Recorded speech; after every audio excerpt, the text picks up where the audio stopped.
Pandian store சீரியல்ல இப்ப ஒரு மிகப்பெரிய சிக்கல் உருவாகியிருக்கு. அது என்ன அப்படிங்கிறத இந்த வீடியோவுல பார்க்கலாம். ஒரு பக்கம் நம்ம தங்கமயில் தன்னோட வயசு தெரிஞ்சுக்க கூடாது மத்தவங்க அப்படின்னு சொல்லிட்டு போராடிக்கிட்டு இருக்கிறாங்க. எப்படியாச்சும் செந்தில் கிட்ட இருக்கிற தன்னோட ஆதார் கார்ட எடுத்துடணும் அப்படின்னு ட்ரை பண்ணிக்கிட்டு இருக்கிறாங்க. ஆனா அது முடியவே முடியல. செந்தில் எப்ப கடையில இருந்து வருவாப்புல, ஆதார் கார்ட எப்படி பர்ஸ்ல இருந்து எடுக்கிறது அப்படிங்கிற மாதிரி பேசிக்கிட்டு இருக்கிறாங்க. செந்திலும் வந்துடுறாப்புல. செந்திலுக்கு டீ வேணுமா? காஃபி வேணுமா? அப்படின்னு சொல்லிட்டு நம்ம தங்கமயில் கேள்வி மேல கேள்வியா கேட்டுக்கிட்டு இருக்காங்க. அதெல்லாம் ஒண்ணுமே இல்ல அப்படிங்கிற மாதிரி சொல்லிக்கிட்டு இருக்கிறாங்க. இருந்தாலும் செந்தில் தன்னோட பர்ஸ எடுத்து அங்க டேபிள்ல தான் வைக்கிறாப்புல. அதுலருந்து எப்படியாச்சும் எடுத்தரலாமா அப்படின்னு யோசிச்சுக்கிட்டு இருக்கும் பொழுதே, நம்ம பாண்டியனும் வந்துடுறாப்புல கடையில இருந்து. பாண்டியன் வந்த உடனே எல்லாருமே கூடி நிக்க ஆரம்பிச்சர்றாங்க. அப்பதான் ஒரு பிரச்சனைய கிளப்பி விடுறாரு பாண்டியன். அதாவது நம்ம செந்திலும், தங்கமயிலும் சாரி நம்ம சரவணனும், தங்கமயிலும் ஹோட்டல்ல தங்குறதுக்காக காசு எடுத்து நம்ம கதிர் திருடி குடுத்தாப்ல இல்லையா? தன்னோட அப்பா அக்கவுண்ட்ல இருந்து அவருக்கே தெரியாம ஃபோன் மூலியமா ரூ. 10,000 டிரான்சாக்ஷன் பண்ணியிருக்கிறாப்ல. அது மட்டும் இல்ல, கல்லாவுல இருந்து வேறயா ரூ. 1000 எடுத்திருக்காப்ல இல்லையா?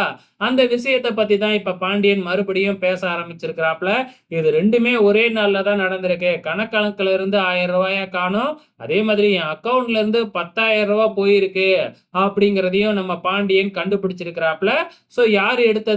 அப்படிங்கிற மாதிரி பாண்டியன் கேள்வி கேட்டுக்கிட்டு இருக்கிறாப்ப, அப்ப நம்ம கதிர் மேல தானே நம்ம பாண்டியன் சந்தேகப்படுவாப்ல. அதே மாதிரி கதிர் கிட்ட தான் கேள்வி கேட்கறாங்க. "நீ தான் அன்னைக்கு கடைக்கு வந்துட்டு போன. ஏதாச்சும் பண்ணியா?" அப்படின்னு சொல்லி கேட்க, அங்க நம்ம ராஜி தலையிட்டு, "எதுக்கு எடுத்தாலும் என்ன அவரையே சந்தேகப்பட்டுக்கிட்டு இருக்கீங்க? அவரு தான் இப்ப வேலைக்கு போறாருல்ல. அவருக்கு தேவையான காச அவரே சம்பாரிச்சுக்கிறாரு. உங்ககிட்ட இருந்து எதுக்கு அவரு காசு எடுக்கணும்?" அப்படிங்கிற மாதிரி நம்ம ராஜி கதிருக்கு சப்போர்ட் பண்ணி பேச, பாண்டியன் வேணாம்மா நான் யார பத்தியும் பேசல. நாளைக்கு உண்மை என்னான்னு தெரிஞ்சிரும் அப்படின்னு சொல்லிட்டு போயிடுறாப்ல. பேங்க்ல போயிட்டு விசாரிக்க போறாரு அப்படிங்கிறது நல்லாவே தெரியுது. இது ஒரு பக்கம் போய்க்கிட்டு இருக்கிறப்ப, இங்க தங்கமயிலோட பிரச்சனை வேற. எப்படியாச்சும் ஆதார் கார்ட எடுத்துறணும் அப்படின்னு சொல்லி ட்ரை பண்ணிக்கிட்டு இருக்கிறாங்க.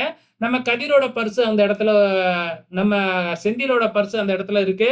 அத எடுக்கலாம் அப்படின்னு போகும்பொழுது கரெக்ட்டா செந்திலும் வந்துடுறாப்ல. அங்க மீனாவும் வந்துடுறாங்க. நம்ம தங்கமயில் தடுமாறுறது மீனாவுக்கு சந்தேகத்த ஏற்படுத்துது. அடுத்த வாரம் என்ன நடக்கப் போகுது அப்படிங்கிறத வெயிட் பண்ணி பார்க்கலாம்.